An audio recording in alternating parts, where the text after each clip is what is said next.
Pleasure for me to introduce Professor Annick De Houwer. Annick is currently Professor of Language Acquisition and Multilingualism at the University of Erfurt in Germany. She is an internationally well-known and leading researcher in the area of child bilingualism and multilingualism. Her recent research focused on the role of input and interaction in child bilingual acquisition, and that's a lecture that you're going to be doing tomorrow on that topic. And then also on bilingual families' well-being. And in relation to that, she has started a new strand of research that is called Harmonious Bilingual Development. Is that right? Which means growing up with two languages from early on in a positive or neutral way without experiencing negative attitudes or friction within the family because of the bilingual setting. And you've created a Harmonious Bilingual Network, which includes a website to help parents of bilingual children in their bilingual education. Annick has published extensively in the areas of child bilingualism, and her books and research papers are referent in the field and are used as teaching materials all over the world. And I'm not going to start citing articles because we will be here until tomorrow. But there's a couple of books from 2009, and some of you may know them already. Bilingual First Language Acquisition, and the other one, An Introduction to Bilingual Development, both published in 2009 in Multilingual Matters. She has published in top international peer review journals, and right now she is editing with another colleague the Cambridge Handbook of Bilingualism, to be published by the Cambridge University Press, which is coming out now in 2018. So looking forward to that.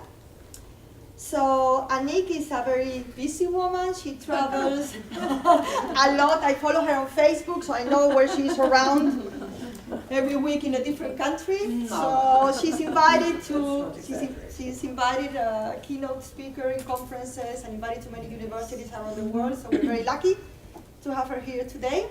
So thank you for coming, Annick. Thank you. And today she will be talking about a few urgent desiderata for applied bilingualism research. Yes. And shall we try to start with that? Yes, I'll try to start. Well, thank you very much, Teresa, for inviting me here. It's a pleasure to be here, especially when the sun shines. I was in Eure yesterday, so hey, that was so lucky. I'm going to, let's see, I'm not going to touch that.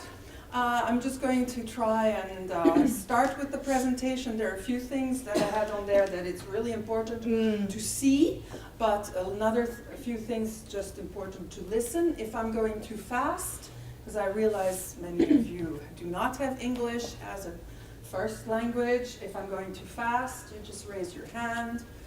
Let me slow down. I may forget after a while, so especially. Anyway, you're missing my very first slide, which showed a map of 1581, and a map of the world, actually. And I think that since 1581, the world and the global community has come a very long way. And there have been many major global achievements since then in the fields of technology, yes, agriculture, education, medicine, and so on and so on and so forth. I'm going to do this because it's flipping on and off here. And I also think that since that time, in fact, quite recently, just quite recently, there's been a very important ethical achievement, so an achievement that has to do with morality. Because there's been, in the last, less than a century, 70 years maybe, 80 maximum, there's been a wide acceptance globally of a social justice perspective that fundamentally cares about people's well-being at any stage of life. And I think that's a really important achievement, And we find a concrete expression of that in the United Nations Declaration of Human Rights, and also the United Nations Convention on the Rights of the Child, which was ratified by Denmark in 1991, very soon after the text became published. In fact, a lot of countries ratified that convention in 91, 92. But those are really hugely different developments from things that have been going on before. And it is, my presentation here is firmly rooted in this social justice perspective. And for you linguists or aspiring linguists or language professionals, I think it's really important to keep that perspective in mind. So I'm presenting here an ideological talk, definitely, yes? Because I think we have, as a profession, we have a moral obligation to serve the people that we deal with in our professional lives. So with regard to language, we should be helping people to learn and use languages. Very simple, yeah? But that's it. We have a serving role, and as practitioners and as researchers alike. And so I just want to talk about a few things that I think are really urgent for research in this area, for research that can serve that goal. So, and I think that we should, in our research, you can study anything. You can start counting the number of windows that are here, and you can start measuring them, and you can write a big study about that, and how whether those windows, whether that's correlated with these windows on this side. You can do anything. You can start counting, you know, also with regard to language, you can do anything. You can select, there's a whole lot. And then you can write a paper, and you can say, this is the first paper counting the number of syllables that this person has ever said. You can do that. But I don't think that's the right approach. I think in deciding on what you're going to work with, you have to have an idea of possibly why that would be interesting for you to spend your own effort on, and for the taxpayer to pay money to support you to do that. Because research doesn't come for free. It comes from our joint effort, and it comes from money that's invested in you as students, and the faculty members as personnel, etc. So it's not free. So my choice would be, well, let's focus on topics that are of high societal relevance. And I'm looking at it from then an applied linguistics perspective, of course, yes. And I realize fully that we need also fundamental research that doesn't immediately feed into applications. That's true too, I realize that as well. But we should be aware of that. Anyway, so I think that in today's world, with so many people on the move globally, multilingualism is of utmost concern and importance to many, and a source of conflict also for many, many people. So today I want to focus on the communicative needs and well-being. I'm going to talk about that in a little moment, of preschoolers and also of newly arrived immigrants, adult immigrants. Why these two groups? Because they are very underrepresented in applied linguistics research, really, they are. Although we do know a little more about preschoolers, but still, you know, we have a lot of applied linguistics research on primary school children, for instance. Some more on adolescents, but not that much. But we have hardly anything on adult immigrants. There's very, very little about that. And actually, Teresa referred to my work as co-editor on the new Cambridge Handbook of Bilingualism. So I can confirm from the work on that, which covers bilingualism and multilingualism in many, many different settings across the lifespan, I can really confirmed this assessment that I had at the beginning already before I worked, that really, yes, comparatively, we know very, very little about these two groups. So I'm getting back to the well-being perspective, this harmonious bilingual development. That's, I think, really, that is this social justice perspective. Like, we can study bilingualism from an ivory tower or from a top-down perspective, but we're dealing with people, and people are learning languages and using languages, and they're just living with languages, and in many cases, that's when there's more than one language variety involved, that can cause friction and conflict, and in other cases, it doesn't. So what are the factors that then cause more this friction and conflict which do not add up to a person's well-being, whether you're a child or an adult newcomer? Is this well-being, I think, that we should really be focusing on more. It hasn't been happening much, but it's coming because in general psychology, there's been this trend the last 15 years, or even just the last 10 years, of focusing now on positive psychology and on well-being. There's actually, a few years back in 2011, there was a new journal of psychological well-being. So it's kind of, time that we as linguists also really pay more attention to that. Okay, so here, I can still show this without the slide, never mind. So I checked out some recent immigration data for Denmark, and I'm probably not going to be saying anything new. You probably know this, that about, this were data from the beginning of January 2015, that about 11.6% of the entire population in Denmark has an immigrant background, so they're either immigrants or they are direct descendants of immigrants. And historically, since the 1960s, as you're also aware probably, is that there's been a lot of immigration into Denmark from Turkey, Morocco, and Pakistan. And then I went to a website, and here this would be really nice to have the slide to show you all my hard work, because I did go and look up all those numbers, the top 15 countries of origin for new Danish residents, residence permits, which were given in 2015. So I've got here my list with the numbers of how many people from what countries. I just quickly run through the list. So the top is Syria.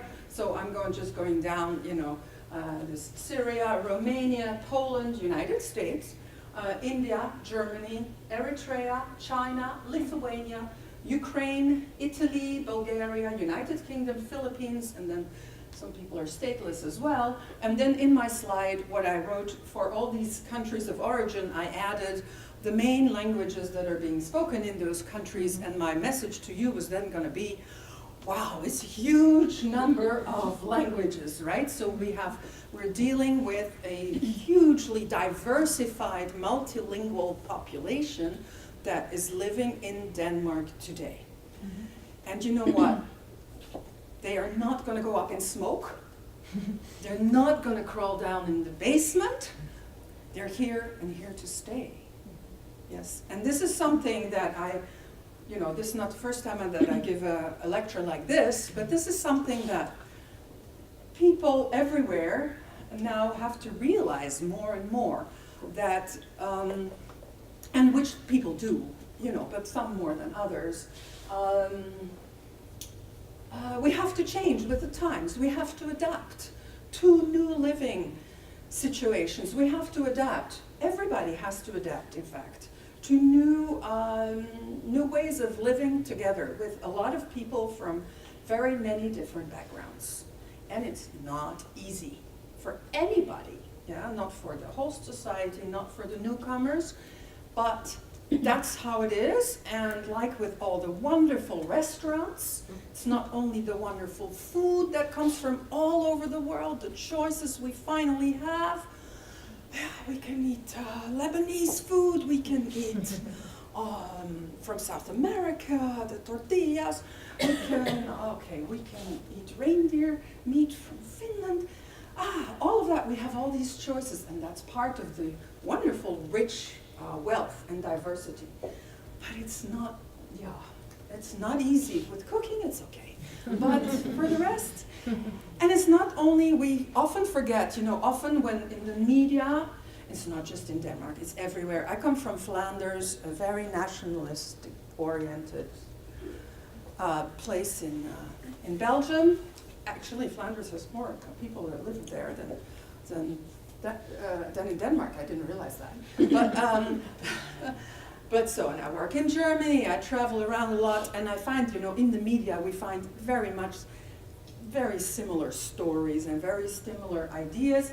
And often, like immigrants, we get this one stereotype of the immigrant. It's some young guy. Forget it.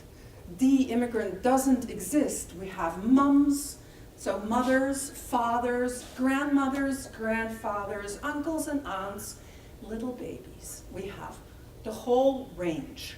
So also in the languages that people bring, it's also with the children, and the children also bring all these different languages. And typically, wherever you have data available, statistically, there are always more children with a different language background than there are adults. Well, I guess it's kind of normal. Yeah. Even though, for instance, I don't know the data for Denmark, but in Germany, the total for the whole of Germany, which is a very big country, of course, and there's a huge difference in the different regions and states. So in the state of Saxony, which is the most eastern state, there it's like the similar proportion of total immigration to Denmark, actually. But then there are other states where the proportion lies by 35%. Yeah. But so in the whole of Germany, the average, these is numbers before the influx of the 1,800,000, from Syria in 2015 mainly, 2016. The total was about 22-21%, but then if you go look at the children who are under age 5, you're at a level of 34-35%. So that's higher than the total number. So we need to realize this also, that a lot of children may come to Danish schools who have different languages at home than Danish. Of course, like in all these different countries, it is of great, great, great importance that everybody who lives in Denmark learns to use good Danish and speak good Danish. There's no doubt about it, yes? And why is it important? Well, it's important for academic achievement. You can't go to school properly if you don't know good Danish, really. It's important for your social life. It's important for your social integration, for being accepted. It helps. It's not going to be the end of it, because we know that learning a new language, the new host language, is certainly not enough to be accepted by the host society, unfortunately. If it only were that easy, but it isn't. Yeah. Later job prospects, so there's no doubt about it, yes. At the same time, we have, so this is something else. I've looked also at the data from the Pisa Study. So Pisa, that stands for the Program for International Student Assessment. Now, for some of you, you know this, and others maybe not. So these are studies that are done by a big international organization, the OECD, which is the Organization for Economic Development. The C, what does the C stand for? I don't know. Anyway, it's an international organization that does these every couple of years. They do these educational assessments in various countries all over the world, not in all countries, of course not. And they always compare countries to each other, and within each country, various aspects of who the students are and so forth and so on. And in most of the European Union countries, all the Pisa studies so far have shown a gap, an achievement gap, between those students who hear the school language at home and those who don't. Now wait, hold on a second, I've got to say, unfortunately, these Pisa studies, except for the 2012 survey, they only ask, so they ask the students, for instance, in Denmark, they would say, okay, do you hear Danish at home or not? Or do you Danish at home or another language at home? They never give you the option Danish and another language, which happens a lot, you know. There's a lot of bilingual homes. In fact, there's a lot more of those, as my own studies have shown, than homes where just the non-societal language is spoken, you know. So we don't know, you know, if you are a kid who's being raised with two languages at home, what option do you take? How do you identify yourself then, right? You say, yeah, I only hear Danish at home. No, it's not true. I only hear the other language at home. I mean, I only hear Spanish at home. It's not true either, you know. So what do I do? How do I choose? We don't know. In any case, so that's a methodological, shows you just how important it is. How do you ask your questions in surveys? It's very, very important because it totally limits the information that you can get, of course.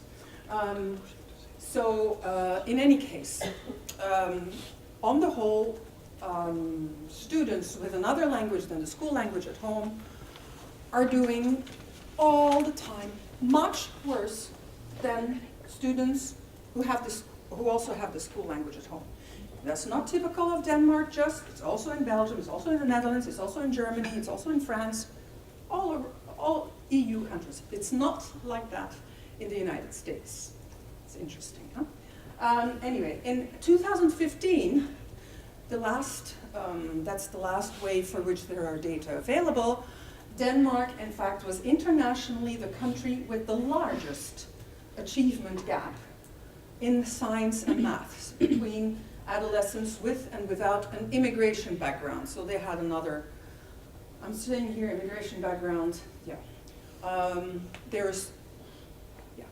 That's how they said it. So I don't know how they got to that, how did they determine immigration background? Anyway, precisely.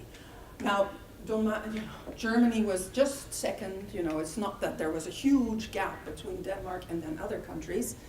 No, but it just happened that Denmark was, yeah, there the gap was the largest. Of course, this is of the very fact that we have this in Pisa study after Pisa study, we have this achievement gap, and this achievement gap just keeps being there. Well, this is a really great consequence for society because it means that generations of students of a particular background are just getting a bit left behind. You know, there is an achievement gap, they're not going to get the equally good employment opportunities. Because, yes, so this is not good. Personal well-being, also not so great, yeah? Probably. And the thing is, we have this achievement gap, which has been realized for a long time. And it keeps being there in spite of a lot of educational initiatives all over the EU to do something against it, yes? To have all kinds of, all kinds of programs to help immigrant youth to do better and to help them learn the school language. And part of that effort, like also now in Germany, in the last few years, talk about Germany, I happen to live there, plus it's a really big country, so what happens there is really important because, you know, there's a lot of people involved and a lot more. And so the German government has really decided as a big political statement to invest a lot of money in early childhood education because of that language issue. because of the achievement gap in the Pisa studies. Because they're thinking like, okay, so yeah, it probably has to do with language. We got to make sure that the children learn the school language from as early on as possible, and maybe, you know, remedy, this is the thing, you know, bilingualism is seen in a kind of a deficit perspective. Well, that's probably the wrong approach. Anyway, they're really investing in a lot at the early childhood education level. There's all kinds of programs to train people who work in early childhood education. So I'm talking about those kids who go to a child care center at age 1.5, up until when they have to go to primary school, you know, that kind of, that's the age group I'm talking about. So there's been all these initiatives, you know, which are focused on learning the societal language. And in fact, and it's not just in Germany the case, but also in a lot of other countries, when it's about language learning, or when it's about language tests, what's implied always is language, the tests in the language of the school or of the society. That's then called, language knowledge. And that's the only thing that's ever assessed. That's at focus, yeah? So the thing is, what's going on? So in spite of all this effort to have a lot of people learn the school language better, the achievement gap is still there. Well, and now I was going to present then a few possibly relevant research findings. You're getting very bored with me just speaking, right? You want to see something too. But,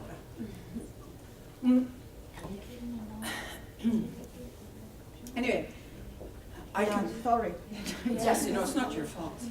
But maybe I could, because here it changed them to that one, line. Oh, well, whatever.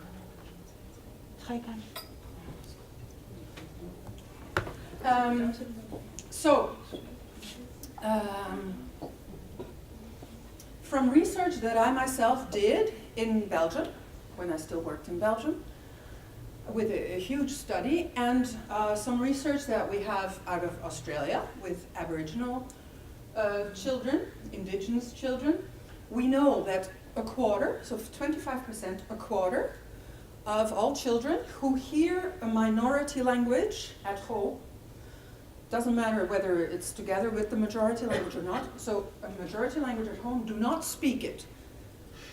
So that's quite amazing, right? I mean, if you speak to a child in one language, you expect that child to speak that language eventually after a little bit when they grow a little older, right?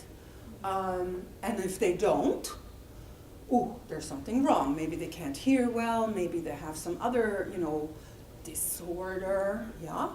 But with bilingual children, so who are raised with 2 languages, well, it's very common, 1 in 4, so it's normal, it's not pathological in any sense.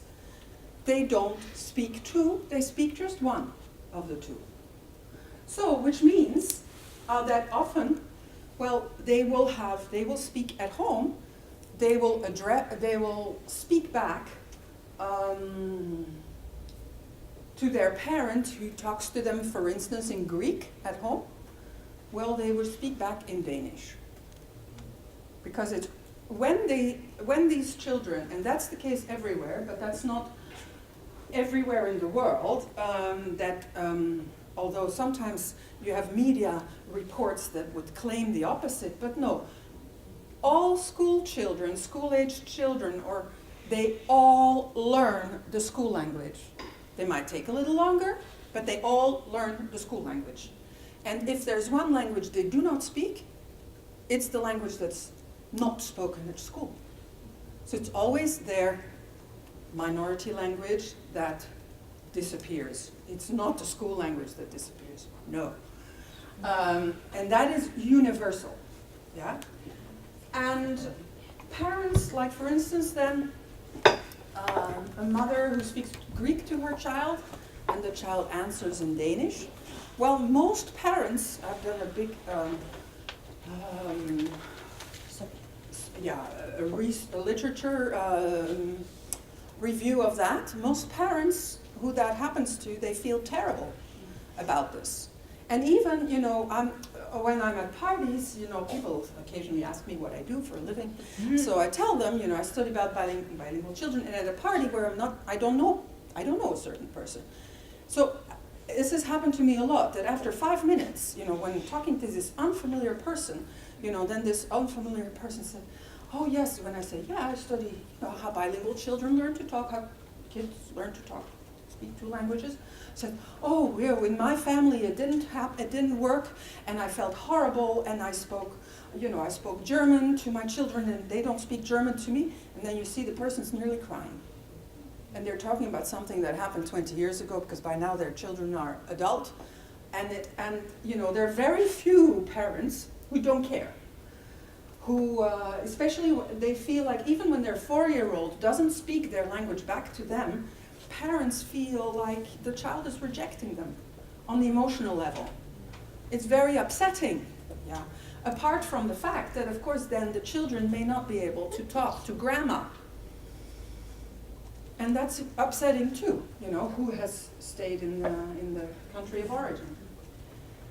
And some studies in the United States with adolescents of Hispanic backgrounds, so who came, most of them from Mexico, where there's a lot of Spanish, English bilingualism in the United States. And there's a lot of those Hispanic adolescents who speak English to their parents, and the parents speak Spanish. And very often the parents don't know English that well, really. And so these adolescents feel a very great emotional distance from their parents if they speak English to them.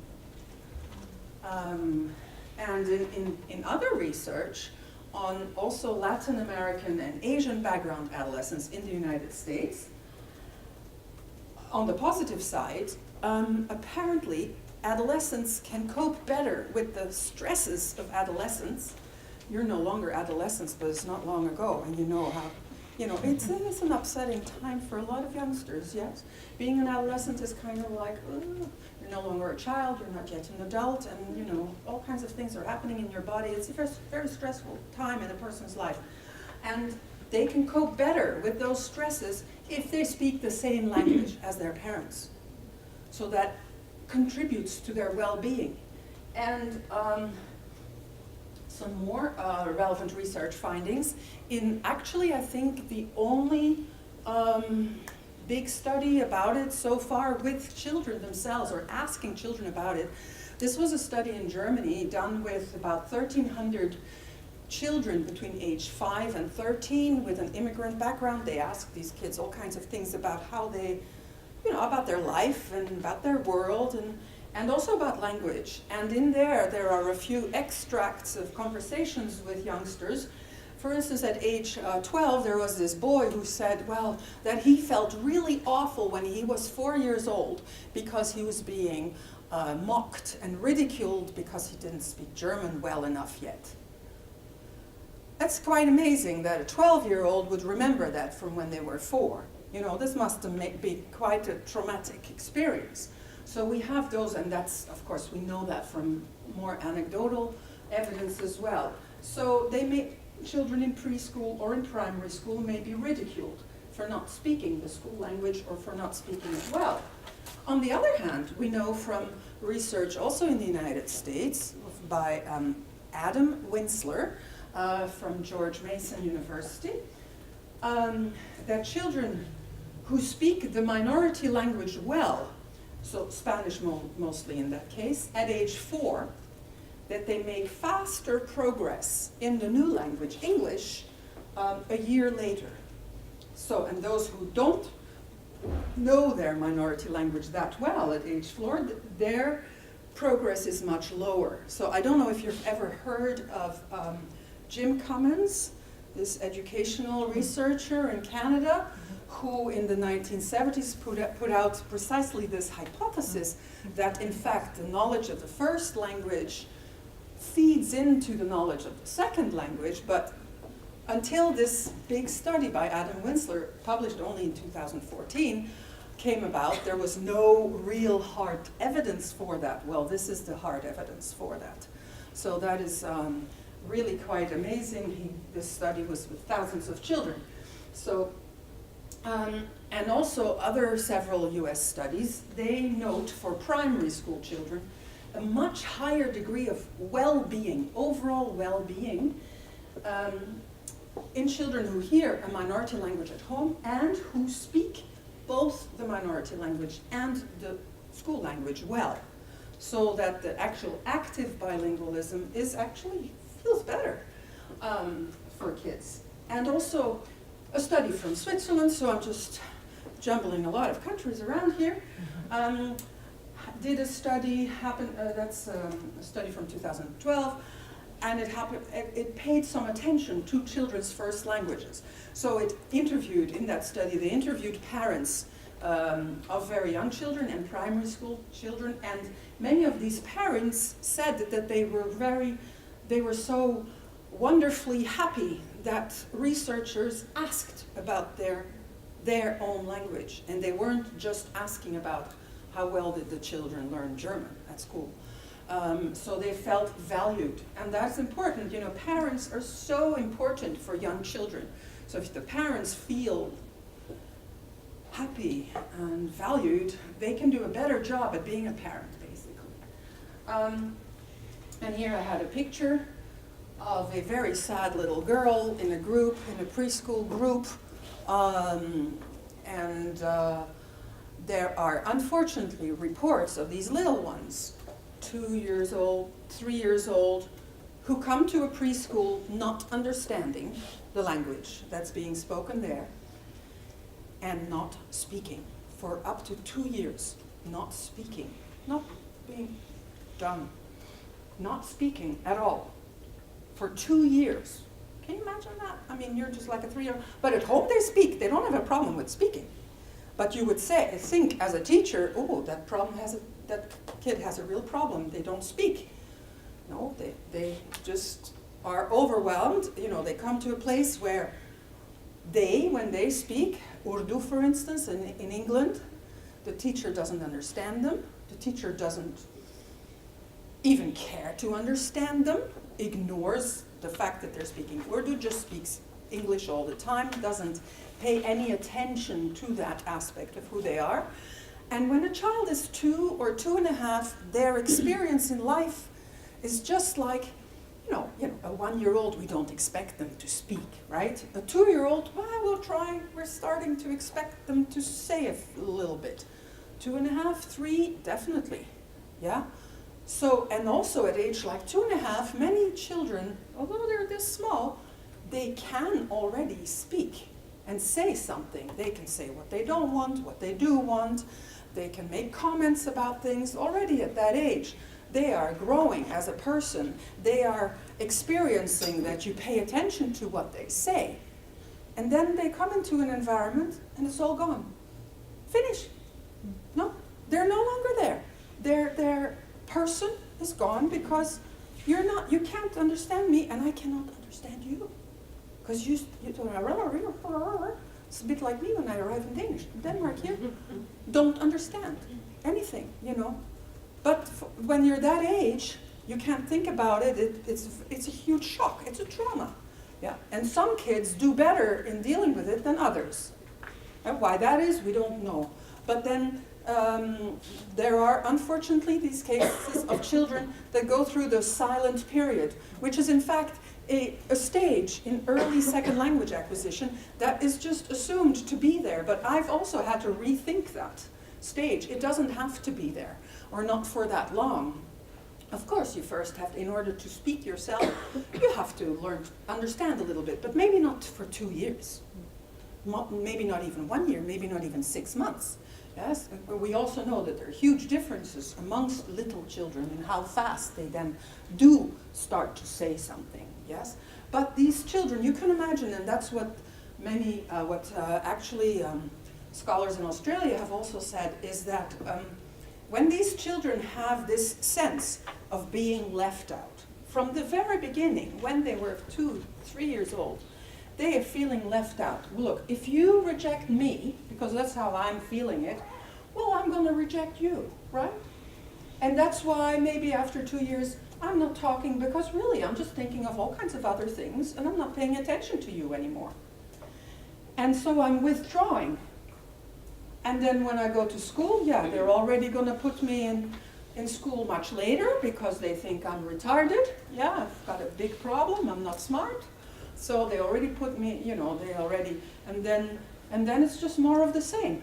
Yeah. So I am then not taking in the educational opportunities that are given to me because I've kind of distanced myself, disassociated myself. And I think perhaps there's a lot of that going on, actually. We don't know. You know, there's not been really research on that. I've actually already talked way too long, I think. No? We started it. No, we started at 1:15. Right, yes. Anyway, Can so we my... ask a question or question afterwards? Yes, you can ask a question, why not? Sure. The study that shows that the first language, if you learn that well, Yeah. you're better off learning the second Yes, language. yes, yes. Does it show anything about have the parents been doing anything special effort, or just No, there's no information about how the parents... Okay. No. It's just, that's then another question. So this question is about the study by Adam Winsler, which showed that the kids who knew Spanish better than other kids at age 4, that they were faster in developing English. And the question is whether there's anything at home that was being done by the parents. Unfortunately, that study doesn't explain that, no, but we know that there is a huge variation between how well young children speak. Yeah, we know that there's a huge variation between when they first start to say their first word, and you know, there are some indications that it has something, you know, there are child internal factors and child external factors that play a role in trying to explain the differences in rates of development amongst young children. But learning 1 or 2 languages, well, that's not an important factor in it. But other things like speaking clearly to your baby is very important.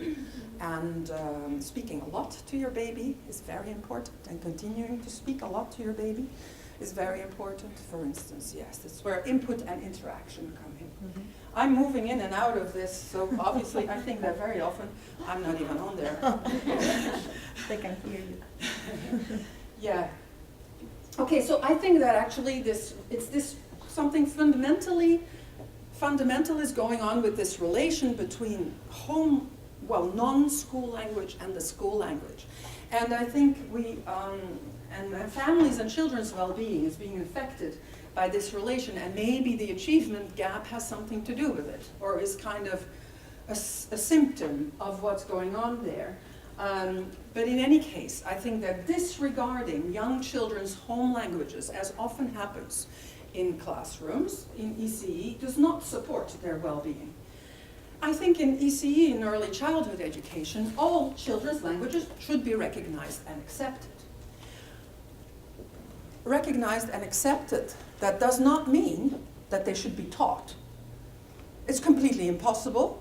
And we've got experiences with teaching minority languages. It's just not, you know, if we only had to deal with 1 or 2 languages, we could do it, but we have hundreds, maybe even thousands of different languages to deal with, so forget it, we can't do it, yes? But there's always, in a particular classroom, there's always these, there are children with different backgrounds. I give talks to people who work in these situations. They want to know, what should we do? How should we deal with the linguistic diversity in our little classroom? And I can only give them some advice based on my good sense, some implications of research, but no real research. I have no real research to offer them to say, yes, if you do that, that's going to happen. If you do that, that's going to happen. So I think it's time for that we should really pay attention to that. And in applied linguistics, we're not just about research, but we're also about giving people tools to help them. Like many of you are studying to be speech and language clinicians and pathologists, right? So you are also dealing with therapy, right? And therapy is offering people tools to get better, right? So tools to help people. So I'm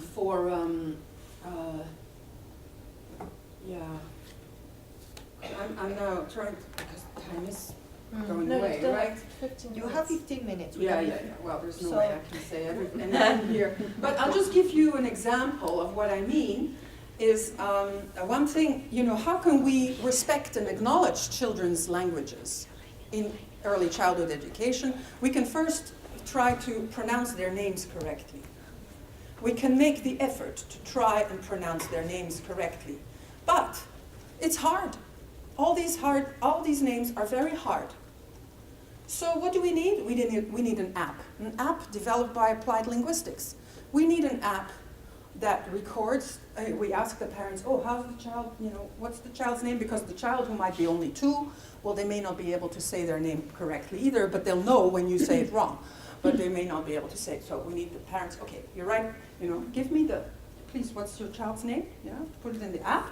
And then I go home, and then I, have it recorded through the app, and then I attempt to pronounce it, and then the app tells me no, again, and so forth. It's like a little practice app.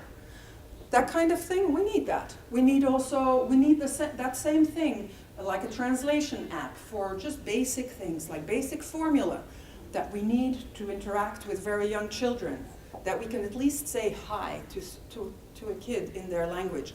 But we need to also know which languages are present in our group.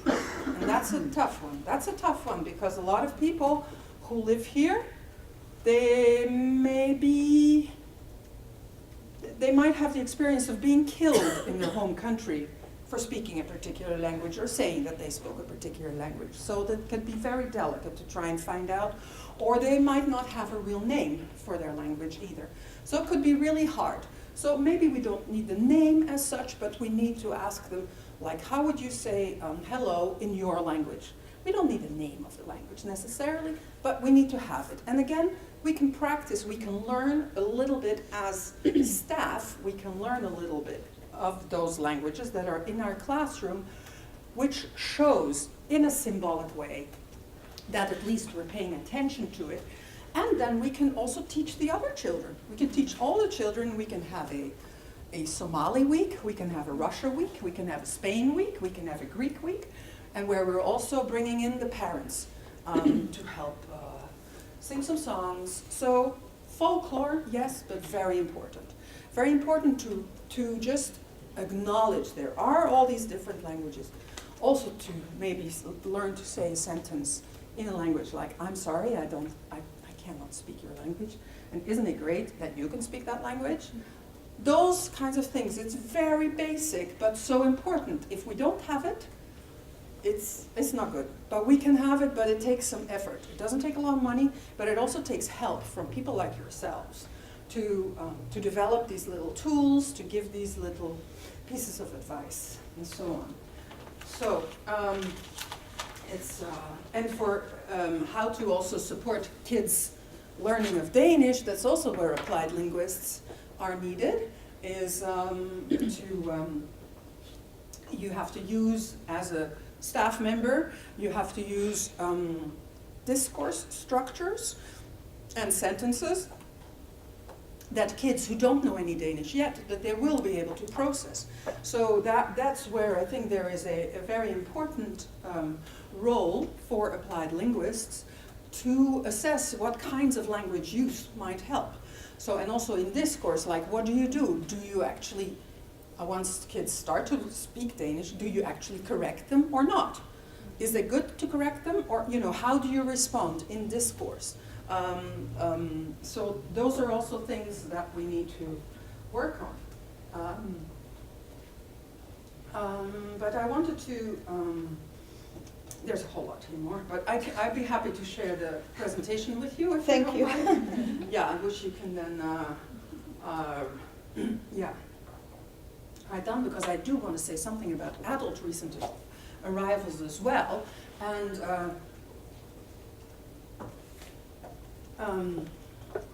basically, my story, because I got to keep it short here now, The story here is that a lot of these people may have traumas of all kinds. There may be refugees, asylum seekers, people who have lived for a long time without their family, so people who have a psychological need, and you think, well, that's not linguistic. No, it's not linguistic. But it's very important to take that into account. As people who are working in Sweden have found out, people with these traumatic experiences have problems with their memory to learn, so it affects their memory. All these stresses affects their memory, not for forever, hopefully, but when they are then learning a language involves a lot of memory work. Yeah, so that needs to be taken into account in the methods that you use in teaching a new language. And we know very little about the best methods to teach newcomers a language fast. And they need to learn a new language fast, but they don't need to know everything. They do not need to be able to read the Danish classics. Yet, very often, we start with literacy in these foreign language classes. What's the first book? What's the first thing? Is the book. No, these people need, well, they do need to learn to read a little bit, things that are important. Signs outside, but that's what we need to work with. And that's what we, as applied linguists, definitely need to develop, is methods that are, we need to identify for a particular country what are the important, the really life-important words and formulas that these people need to know, both in writing and in speaking. Where they need to know what is the doctor, where to find the doctor's office, ambulance, all that kind of stuff. That's what they need to know. And they need to be able to hear it, and they need to be able to say it. We don't want to start focusing on the intricacies of grammar in the first few months of language learning. No, this is a mistake. We have to focus on words, on the words first. And what's also important is that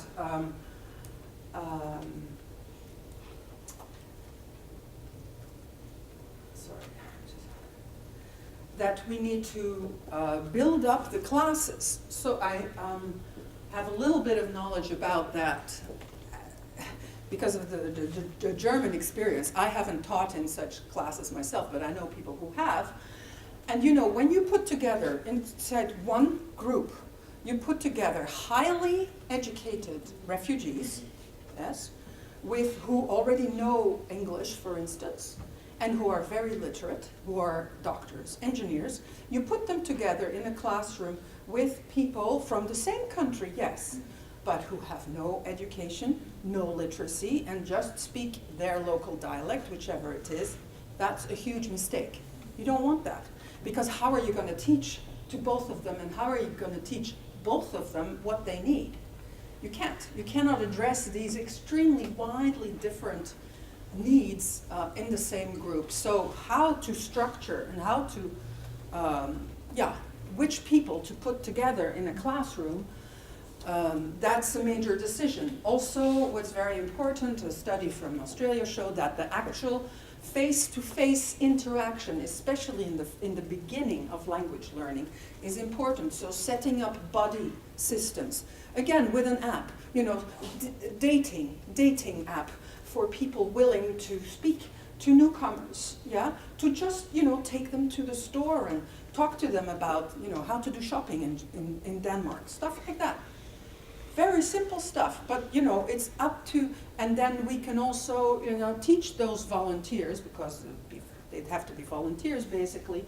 We can teach them a few formula in a few of the languages that then their client knows, so that we can at least have a beginning of communication. So we need to think about things fast, because people can't wait, But if we, applied linguists, if we don't do it, who's going to do it? You. It's going to be your job in some way or other. You're not going to be just dealing with people who speak one particular kind of Danish. Your clientele is going to be very diversified. So you've got to focus, you've got to get your mind around that. You can't survive by just ignoring it, because the people are there and you're going to have to serve them. You're going to have to serve people with brain trauma who come to your clinic. You're going to have to talk or find a way of talking to their family members in whatever languages that there are. You're going to have to find means, you're going to have to be open to helping and to find community interpreters. So it's time to just, do more research, develop more, practical tools on a basic level, and not demand the top, not demand the total grammatical correctness, forget grammatical correctness, focus on communication, which is basically words. At the beginning, there was the word, right? Words is what the little kids need and what the older people need. First, it starts with words. And only then can we put in the niceties of grammar. But in our teaching methods, we don't really take that into account. So, did I forget anything important here? Just going to, yes, one more thing for maybe there's some phoneticians in here or people dealing with phonetics. That's very important, because words, before I'm able to hear the words, I've got to hear also the sounds. And this is what's missing in a lot of, there's more and more apps, language learning apps that exist. But I think what you need is, we need to develop more specific apps, like Danish-Russian. Danish-Russian comparisons on the sound level. What would be the sounds in Danish that are really difficult for somebody who knows Russian? What would be the sounds in Danish that are really difficult? And there will be other sounds for somebody who knows Turkish. Or, different kinds, there are different kinds of Turkish, sure, it'll never be perfect, But just in general, that might help people, and then we work and train people to distinguish between words that are really important, for instance, in English, my German students, they don't hear the difference between, but maybe you do, I don't know enough about the phonology of Danish, but they don't hear the difference between the vet, wet, and the wet, vet. They don't hear that difference, which is why, like many of the journalists, when it was Olympic Games some time ago in some city in Canada, they would talk about Vancouver, the Vancouver Games. Yeah, it sounds so silly to me, yes? But you know what? V, that minimal pair exists in English. And it's extremely hard for a German person, because a lot of people who speak very good English in German, they also make that mistake, but it doesn't matter that much. It's not an important difference. Whereas if it's and well, that's a much more important difference. So you've got to also take those kinds of things into account. Don't focus on every possible minimal pair, because then you're like, this is the thing, you got to be pragmatic enough to choose and select your material that's going to actually make a difference communicatively. But so there's plenty of work for all of us. So I wanted to thank you. Well, I have lots more to say, but it's time. You've now been here for an hour. Thank you very much.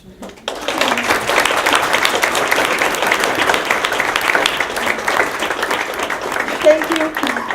I'm sorry for this challenging task of having to give a talk without the slides. Well, I've got it. Thankfully. We didn't have to learn Wonderful everything job. by heart. I'm so sorry. This is the first time that happens. I don't understand how it's possible that we don't have a technician here. But well. Time for questions and comments. Mm-hmm. Definitely. To Annick? Yes. Yes. Are there any studies about children who have like 3 languages at home, for example, the one in the country, and then, for example, the dad have another language, and then speak English together? Yeah, there are. There are not really, as far as I know, there are no studies about kids having 3 languages at home and then a 4th language in schools, no. But there are quite a few studies on children who have like 3 languages at home, and one of them is also spoken outside the home, but not that many. You know, those are case studies. We have case studies. In my own work, I've also done this big survey that I did with 75,000 people, and amongst them were 2,500 families who had more than just one language. Well, where the kids were learning more than just the school language. I also had trilingual and quadrilingual families in there, and I did find out that the patterns with which the parents use the languages, that they were basically had the same effect as for when there were only 2 languages involved. I don't know if you understand me. But for the rest, there are no big studies about trilingualism. So if you want to work on trilingualism, it's pretty much an open field. Yes, you had a question too. Actually, I have a comment. A comment? Well, that's great too. You can just have comments too, yeah. I'm very happy to hear that you're saying it's very good to make an app where you could connect volunteers with refugees. Yes, well, with new arrivals. They don't need to be refugees. Yeah. Now, actually, I'm working with that, not with an app. Oh. It's in real life. Like, I make interviews with volunteers, and I match them with children who are from 3 to 8 years. Oh, perfect. And also refugees. Perfect. And the purpose with that is that the children develop their language in a faster way, and at the same time get a knowledge about society. Oh, that's wonderful. So I'm just saying, if Did you anyone hear wants that? to, if anyone Did you wants hear to be a what she's volunteer, saying? we have children and refugees. Yeah, that, she's matching up are waiting volunteers who want to for- work with kids between ages 3 and 8, and to be willing to talk to them, to the kids. And it's basically. only 2 hours per week. But that's great. But that's fantastic. Yeah, and yeah, you can develop an app. Also, for finding, or you can get some IT guy to help you develop an app to help people find each other. I mean, there's all these dating apps and friendship apps. I mean, it's got to be, it's got to work. Technology will help it. It should. Oh, that's wonderful. Good luck. Great. Okay. Yeah. Anyone They're all else? very tired. Yeah. Yes. I have a question. You have talked about this achievement gap between those who speak the school language at home and those who don't. Yeah. And I would like to ask, are there any studies where they look both at this factor, the home language, and the socio-economic status? Which one is They do. Like the more Pisa. important? Yeah, the for Pisa the studies. achievement? Well, the Pisa studies do that. The Pisa studies. The problem is in the Pisa study, the last one that I looked at, is yes, they look at socioeconomic status.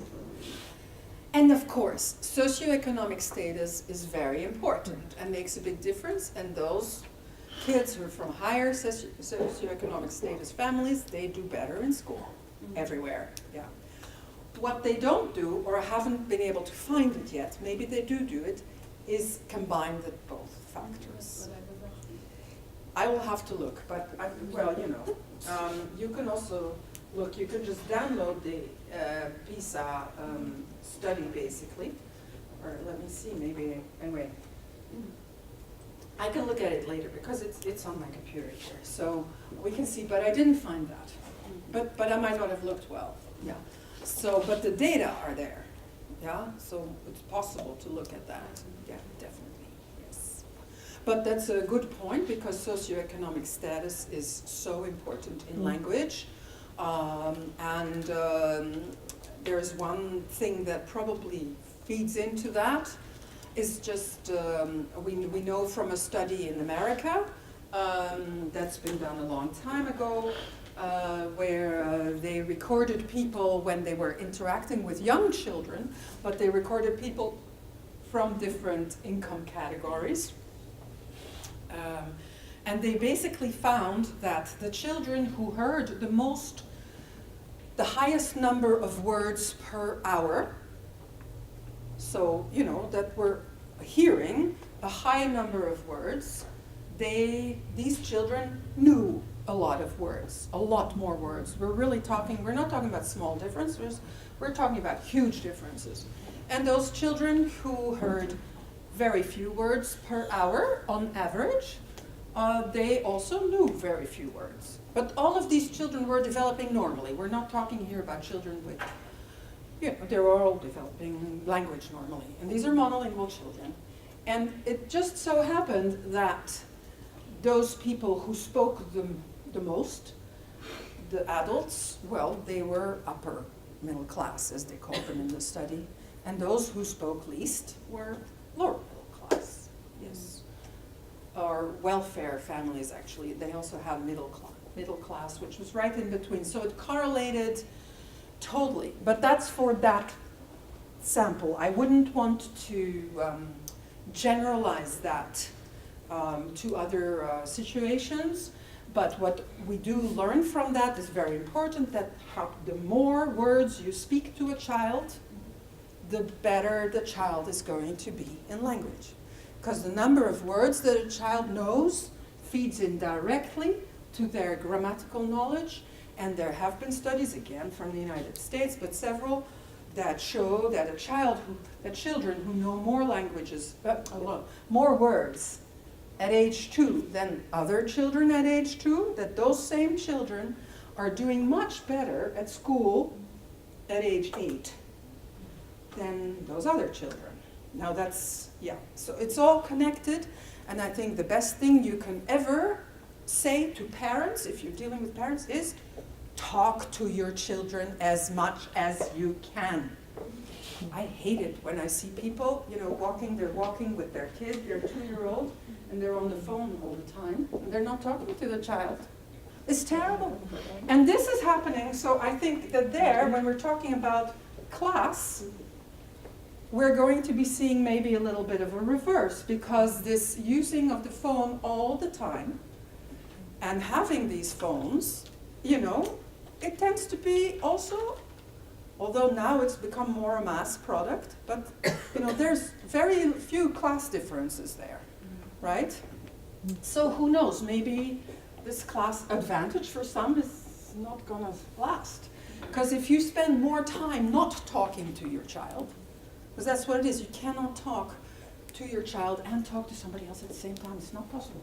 So talking to your child in the car, waiting in the supermarket, answer your child's questions. Yes, you're tired at the end of the day. Yes, but it's so important. It's for free, except for, okay, then you gotta go to sleep a little earlier, okay? And not be on Facebook that last 15 minutes of your day. But talk to your child. So this is, and whether it's in 1 language, 2 languages, 3, I don't care. Just talk to the children. Yeah. And of course, you got to talk at their level. Not give them a lecture on philosophy or like I'm talking now. No, obviously. And obviously it's tiring, because the more you talk to your child, the more your child is going to talk. And then you got a 3-year-old that you can't stop talking. Oh, good. It's good. It's difficult to deal with, but it's good. And it's much better than a quiet child who then later has problems in school. Perhaps. I'm exaggerating only a little bit here. But talking to your children is really excellent. It's the best you can do. But thanks for that question. Which gave me the opportunity to Last expand question. a little bit. Yes, ma'am. Do you have any thoughts on this achievement gap is constant? Sorry, the achievement gap, what? Achievement gap is constant, but there's been doing... What it's costing? No, it's not constant, it's constant. Constant, yeah. Why it's constant? Why it's constant when there's doing this... Because so far, nobody in education, except from here and there, a few pilot projects here and there, a few individual projects by individual schools, so far there's not been any attention on any global level to children's home languages. That's why. That's my hypothesis. And I need you to check it out, to do the research. But that's really my conclusion when I look at the whole complex of what's going on. I think that's really important, because I think a lot of it is, a lot of these kids just disassociating themselves from what's going on in school. Because they don't feel connected. And if you don't feel connected, you're not going to, well, you're going to get into all kinds of other problems. You know, you're going to be connected with your friends next to you rather than with, you know, you're not going to follow the science explanation or the maths explanation because you're just laughing with your friends next to you, right? Because basically, it's like us and them. It's like the school and me, and we have nothing to say to each other. And that's bad. That's not going, yeah. And I think it's got to do with this lack of just even attention, you know. It's not, I don't think it's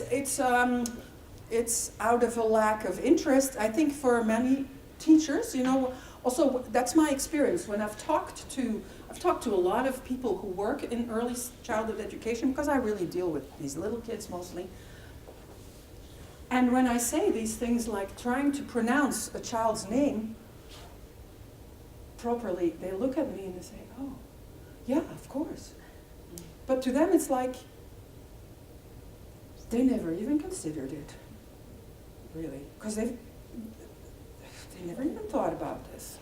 So it's not that they don't want to, it's just, you know, there's just not been, it's just like a blind spot, you know, so it's not that, no, they sure, they want to try. Yeah, but of course somebody's got to help them, because it's not that easy, yeah? It's not easy. And all these other things, like counting for 1, 2, 3 in a few different languages, it's not easy, you know, how are they going to start to do that? They're not researchers, they really aren't. And we should be happy that they're there, and they should earn a lot more money than they do. Yeah, they really don't earn a lot of money. Yeah. Good. I think we need to finish. Yeah. So thank you very much, Annick. Thank you And for listening.